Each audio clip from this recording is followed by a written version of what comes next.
É muito difícil você ter uma pessoa sábia tomando decisão por impulso.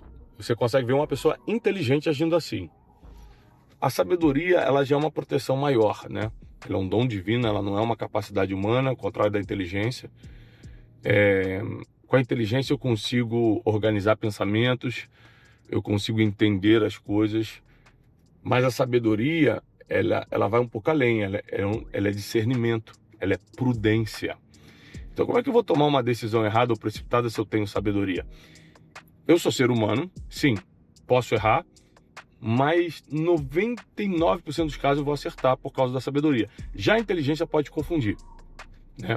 A inteligência é muito importante, porque ela te faz entender as coisas, mas eu acho que a sabedoria é a coisa principal.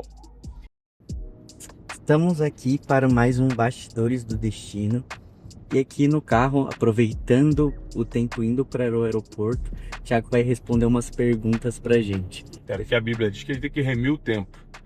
Em vez de só perder tempo, já que tem que dirigir 40 minutos para o aeroporto, vamos remir o tempo, ou seja, aproveitar o tempo para fazer algo produtivo. Então vamos lá.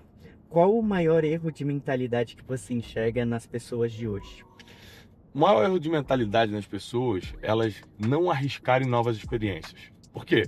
Porque são as novas experiências, tanto as negativas quanto as positivas, as boas e as ruins, que vão te trazer um modelo de pensamento. Ou seja, você só vai conseguir pensar, entender, principalmente entender aquilo que você experimentou.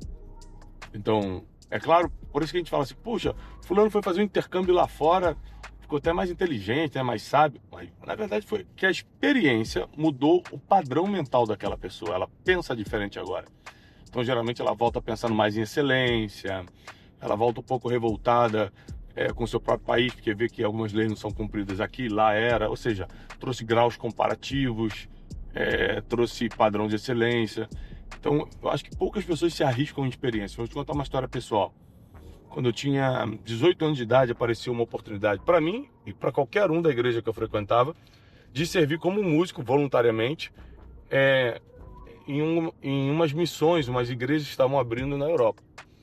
Ninguém do meu círculo quis ir, porque tinha que ficar meses, não ganhava nada, era voluntário, trabalho voluntário. E tinha saudade dos pais, porque a gente ainda era jovem adolescente, tinha que arrumar passagem. Falei, cara, eu sou do subúrbio do Rio de Janeiro, moro de frente pro Morro desse Juramento aqui, que se chama Morro do Juramento o lugar. Eu vou aproveitar essa oportunidade, talvez seja a única oportunidade de conhecer o exterior. Eu vou lá, vou ficar trabalhando, não vou ganhar nada com isso, mas com certeza eu vou voltar com uma experiência, com uma forma de pensar diferente. E foi o que aconteceu. E quando eu voltei decidido a começar uma agência de turismo, porque eu experimentei muita coisa nessas viagens lá na Europa, missionárias, e surgiu uma ideia empreendedora. Eu falei, poxa, eu acho que eu consigo ter uma agência de turismo. E por 10 anos eu tive uma agência de turismo. Ou seja, experiências mudam destinos. E quando o assunto é mentalidade, qual o maior sabotador? O maior sabotador da mentalidade, eu acredito que é ambiente. Se você tiver uma mentalidade muito boa, mas a sua ambiência é muito ruim, você com o tempo começa a acreditar no ambiente e não no tipo de pensamento, na forma de pensar que você tem. Então, por exemplo, você tem uma mentalidade muito empreendedora, você consegue enxergar dinheiro num produto, você consegue ter habilidade de venda, você tem mentalidade empreendedora, mas no teu ambiente todo mundo é CLT. Todo mundo só pensa o seguinte, que isso, cara, tem que trabalhar sábado e domingo, vai ficar até madrugada escrevendo projeto. Você só fica nesse ambiente, você vai perder a mentalidade empreendedora.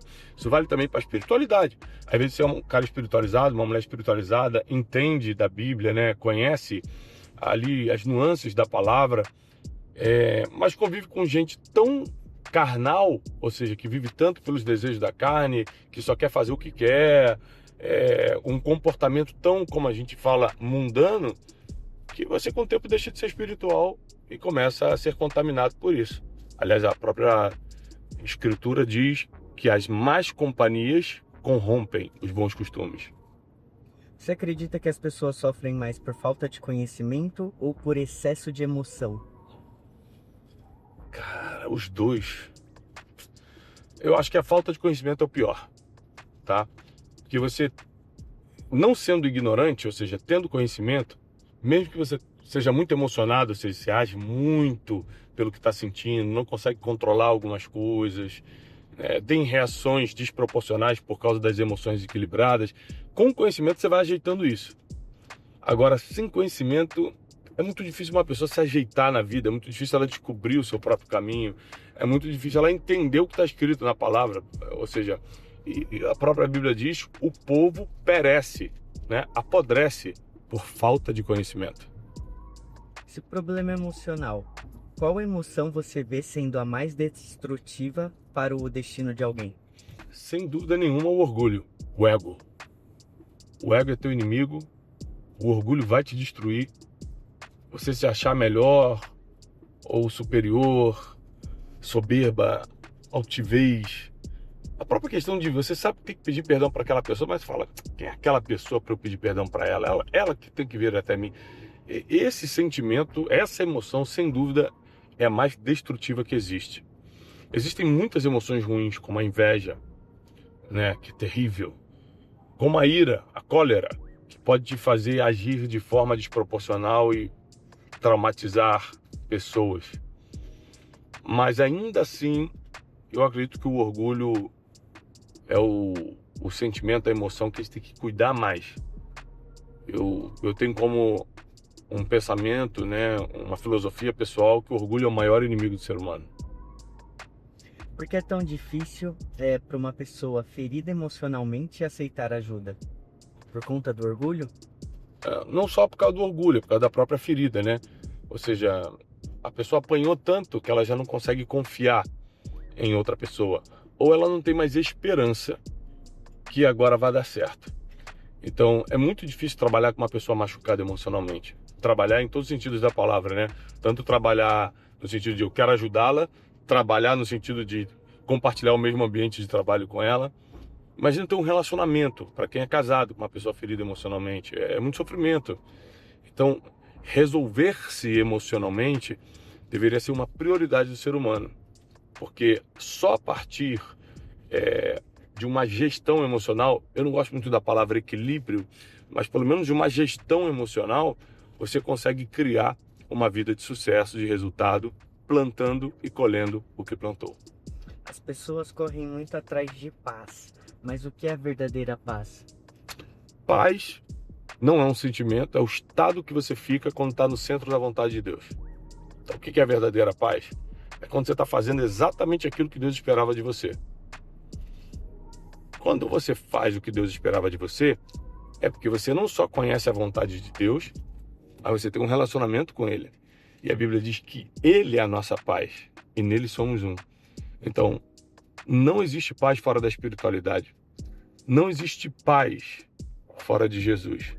Então você pode até buscar a paz incansavelmente em viagens, em relacionamentos, em meditações, mas ela está numa pessoa, que é Jesus Cristo.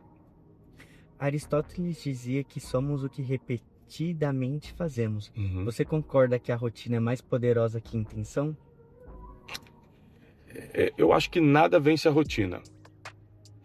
Se eu for todo dia para academia, com fé ou sem fé, eu vou melhorar meu físico.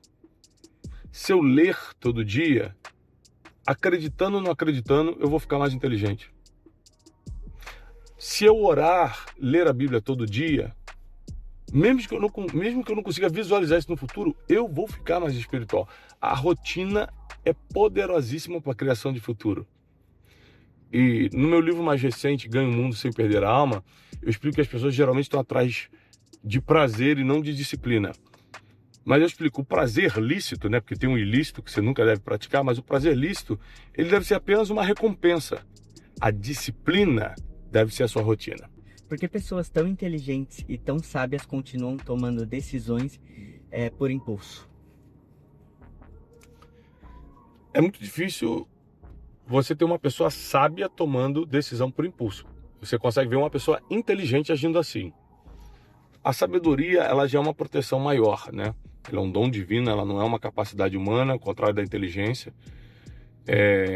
Com a inteligência eu consigo organizar pensamentos, eu consigo entender as coisas, Mas a sabedoria, ela vai um pouco além, ela é discernimento, ela é prudência. Então como é que eu vou tomar uma decisão errada ou precipitada se eu tenho sabedoria? Eu sou ser humano, sim, posso errar, mas 99% dos casos eu vou acertar por causa da sabedoria. Já a inteligência pode confundir, né? A inteligência é muito importante, porque ela te faz entender as coisas, mas eu acho que a sabedoria é a coisa principal.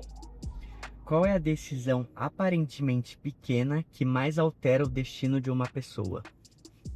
Geografia. Onde ela está? A geografia vai definir todo o seu futuro.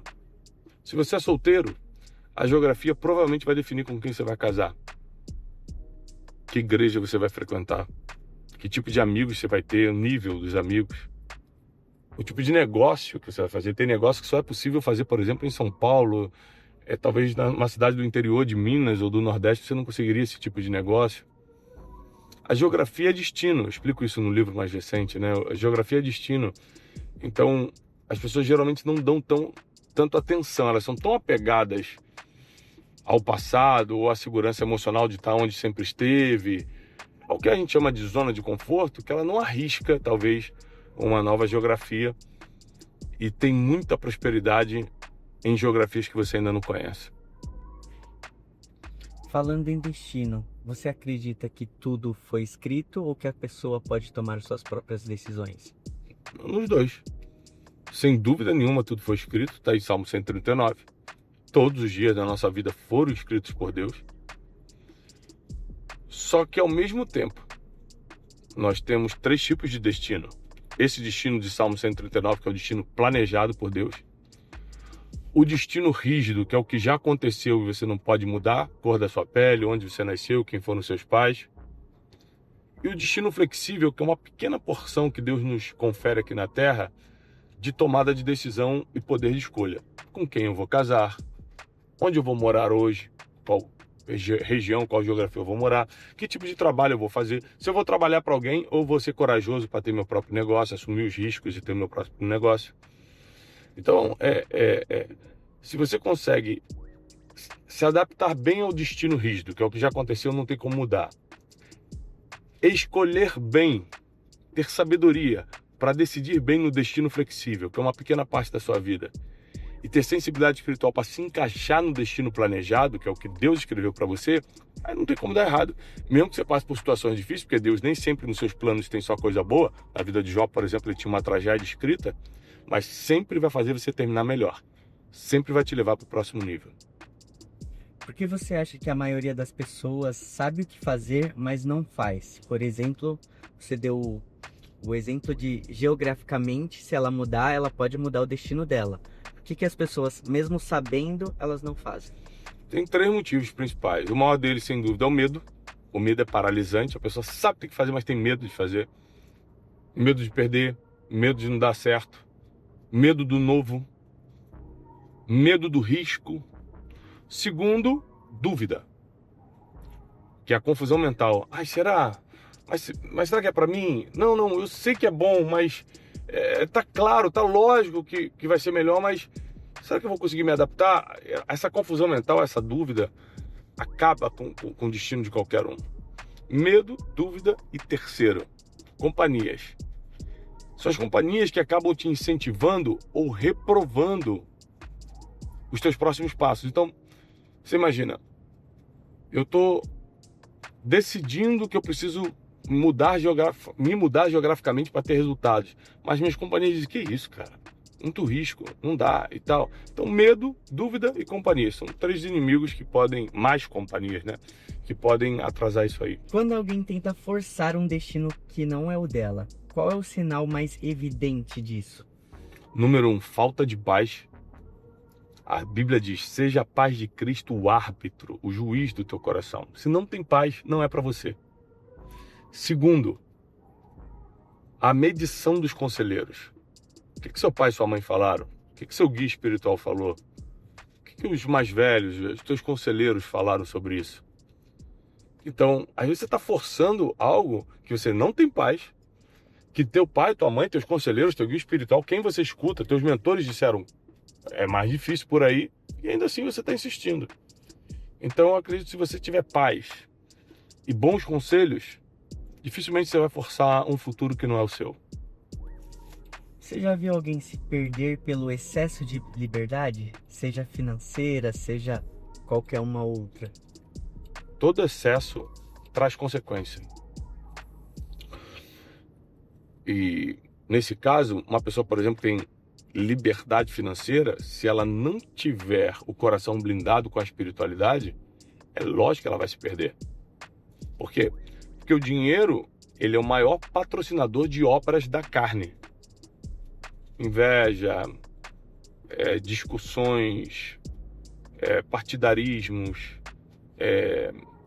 imoralidade, bebedices, festas intermináveis, e tudo isso que a Bíblia chama de obras da carne, né? Glutonaria, orgias.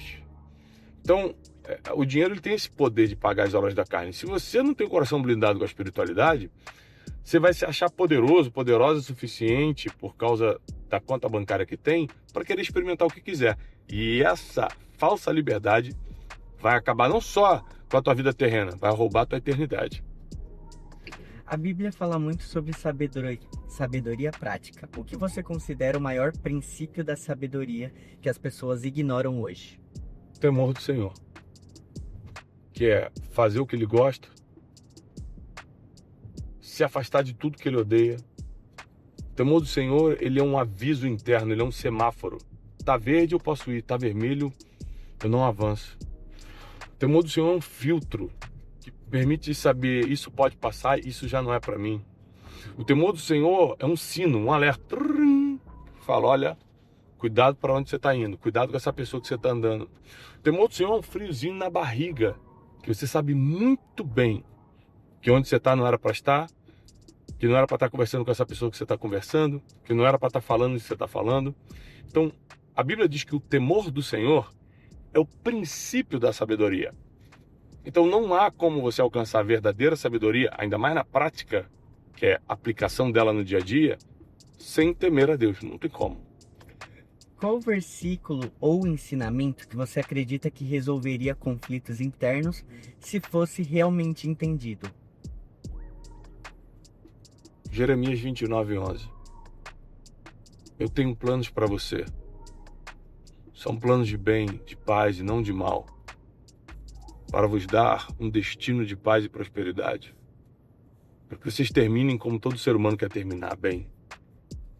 Se as pessoas entendessem que Deus está no controle de tudo e que se a gente confiasse 100%, até porque Deus não admite dividir a fé, não adianta você ter 100%, 70% de fé em Jesus, 20% de fé na conta bancária, 10% de fé no network que você tem no celular, no Zap. Deus não divide a glória dele com ninguém. Então, 100% de confiança em Deus, 100% sabendo que o plano dele é de bem, não é de mal. E se você está passando por uma situação difícil, é um plano divino para te levantar mais forte, não é para te destruir. Se você tem essa certeza absoluta no coração, nada te derruba. Entrando em prosperidade, qual é o maior comportamento que impede a pessoa de prosperar mentalmente antes mesmo de prosperar financeiramente? Eu acho que são os vícios, seja ele qual for. Toda pessoa que faz repetidamente uma coisa ruim nunca vai mudar nem mentalidade, muito menos ter capacidade de aplicar aquilo. Então, pessoas que estão viciadas na internet, não tem controle nenhum sobre o tempo que ficam no celular. Gente que está viciada em joguinhos online. Gente que está viciada em pornografia, que é um vício muito comum na nossa geração. E os vícios mais históricos, como o álcool, as drogas. Então, qualquer tipo de vício vai roubar tuas virtudes. Ponto. Qualquer tipo de excesso, qualquer tipo de coisa que você não consegue controlar, você tornou-se escravo. Então, sem dúvida nenhuma, é um grande inimigo. Por que algumas pessoas avançam rápido e outras, mesmo aprendendo muito, ficam no mesmo lugar? É porque o conhecimento ele não é suficiente quando falta atitude. O resultado ele está na atitude, ele está na ação. Isso tem que ficar claro. Eu posso ter o conhecimento que eu quiser, eu posso ter o mindset, né, como se fala, a forma de pensar que eu quiser, eu posso ter a fé que eu quiser. Se eu não tiver obras, a fé sem obras é morta. Não tem nada. O segredo final, é claro que tem um monte de processo aí, mas o segredo final é a atitude, é o que você vai fazer. Com isso, o que muda primeiro? O pensamento, o ambiente ou a atitude? O que vem primeiro? É o ambiente. O ambiente tem que ser a primeira coisa. Se você não estiver num ambiente que você está aprendendo, que você está modelando, que você está aperfeiçoando seu comportamento por causa daquele ambiente, não vai adiantar a mentalidade, não vai adiantar a atitude, porque você não vai ter mentalidade boa e vai tomar atitude errada. Ambiente, sem dúvida nenhuma, é o first place, é o primeiro lugar para você começar a construir algo relevante. Se você pudesse corrigir apenas um pensamento na mente das pessoas hoje, qual mudaria o destino de mais gente? Se eu pudesse corrigir apenas um pensamento, Isso. eu acho que seria... Bom, tem muita coisa, mas se fosse um só, a falta de fé absoluta em Deus.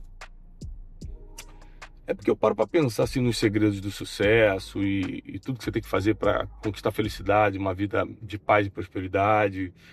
Sem fé é impossível, não só agradar a Deus, é impossível agradar a Deus sem fé, mas é impossível você conquistar coisas.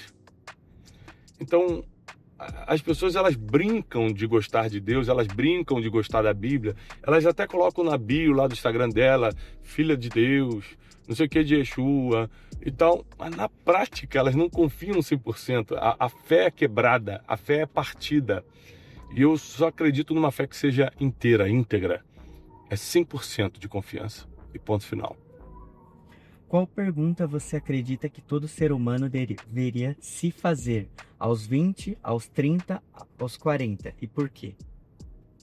Aos 20, a pergunta é, o que Deus espera de mim? Aos 30 eu estou fazendo o que Deus esperou de mim? E aos 40 quem eu vou treinar para essas pessoas continuarem a fazer o que Deus mandou eu fazer? Acho que isso é glorioso demais. Você já se arrependeu de algum passo que você deu? Oh, claro, muitos. Eu errei muito na vida. Às vezes eu quero comemorar, né? Com Janine, minha esposa, é muito sábia. E ela sabe não só me repreender, como me colocar no meu devido lugar. E às vezes eu quero comemorar uma conquista e falo, meu amor, a gente tá... Olha o nível, olha tal coisa que a gente conquistou, olha isso, olha aquilo. Eu falo assim, se você não tivesse errado tanto, a gente estaria muito mais longe hoje. Então, as pessoas olham para mim e acham que eu só acertei. Na verdade, eu estaria muito mais longe se eu tivesse só acertado. Eu cometi erros que eu me arrependo, tomei decisões que se eu pudesse voltar atrás, meu Deus, como eu decidiria diferente. Mas isso é humano, faz parte do ser humano. É claro que hoje eu erro muito menos, porque nos últimos anos eu investi em comprar a sabedoria. Eu até falo sempre, gente, antes de comprar um carro, antes de comprar a casa dos teus sonhos, antes de fazer a viagem, você sempre sonhou, compra a sabedoria primeiro. Porque a sabedoria é a única coisa que vai proteger todas as outras coisas que você vai conquistar. Por que tanta gente acredita que o destino é algo que acontece e não algo que se constrói e se baseia nisso e não constrói nada? Vamos lá, é porque as duas coisas são verdade. O destino tanto acontece quanto é construído. Lembra que eu te expliquei sobre o destino rígido? É o que acontece. O destino flexível é a parte que lhe cabe escolher. Então, o destino rígido, você se adapta, aconteceu, agora eu vou ter que me adaptar. E destino flexível, eu tenho que ter sabedoria para escolher bem, porque Deus está me permitindo tomar a decisão.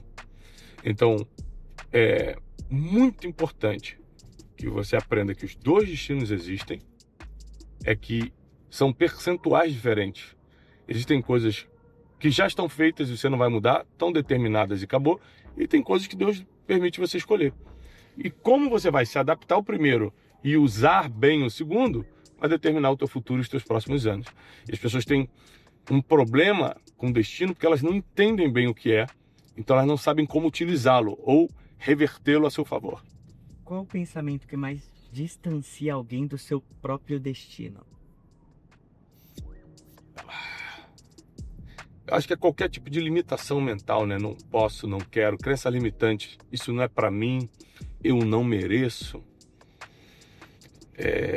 Quem sou eu para esses pensamentos limitantes Foi o que me impediu muito tempo, inclusive, né? Minhas crenças limitantes. Eu tinha uma crença terrível de eu não mereço. Aí quando eu conquistava alguma coisa, eu falava, cara, mas eu não mereço.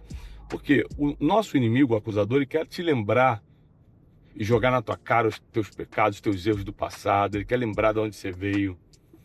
Alguns amigos que, na verdade, entre aspas, são inimigos disfarçados, eles querem sempre fazer você voltar a ser quem você era e não quem você está se tornando em Deus. Então, nós temos que ter muito cuidado com esse tipo de pensamento. Sem dúvida, são grandes limitadores da nossa paz e da nossa prosperidade. Você acha que as pessoas de hoje em dia têm mais falta de direção ou excesso de distração? Um puxa o outro, né? Mas o excesso de distração é pior. Por quê?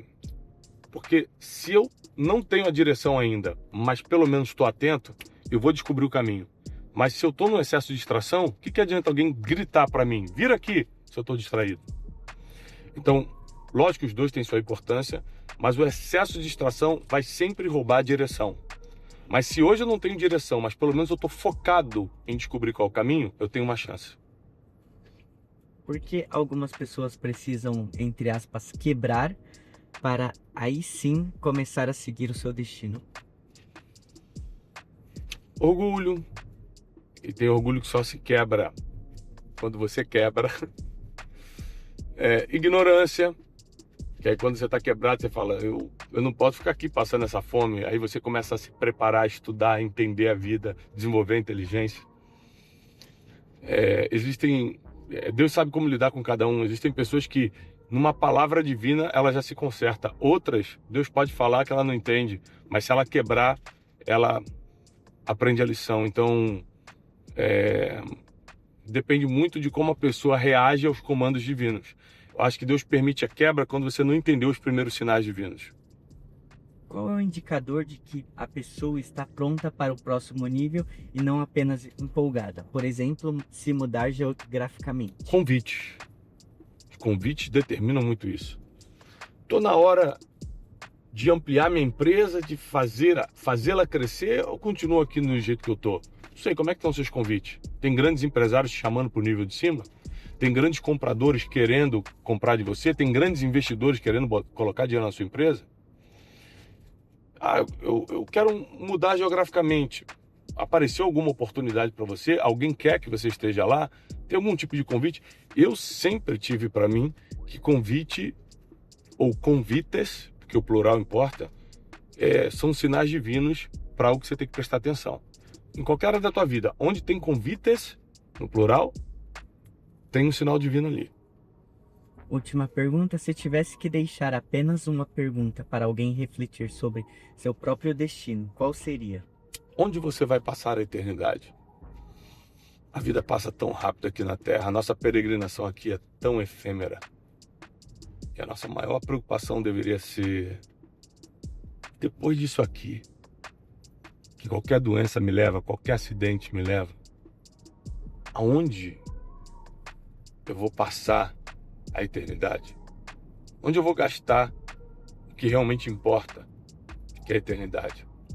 E é por isso que eu, apesar de ser educador, escritor, ser empresário da educação, eu não abro mão de ser um pregador. Não abro mão de ser um pregador, porque voluntariamente, né? Inclusive, porque eu acredito que a vida eterna deve ser o maior objetivo do ser humano. Então a minha pergunta final para as pessoas seria: onde você vai passar a sua eternidade? Última pergunta agora de verdade, onde mais a pessoa pode aprofundar um pouco sobre destino? Nos meus livros. Eu acredito que se você está me escutando agora e ainda não leu meus livros, você está perdendo uma real oportunidade, uma grande oportunidade. Principalmente você pode ler o livro Descubra o Seu Destino e você pode ler o livro Ganhe o Mundo Sem Perder a Alma. São dois livros que eu explico bem sobre destino. E se a pessoa gostou desse vídeo, o que ela tem que fazer? Se gostou, você pode curtir o vídeo. Eu, particularmente, eu gosto muito de ler comentários, né?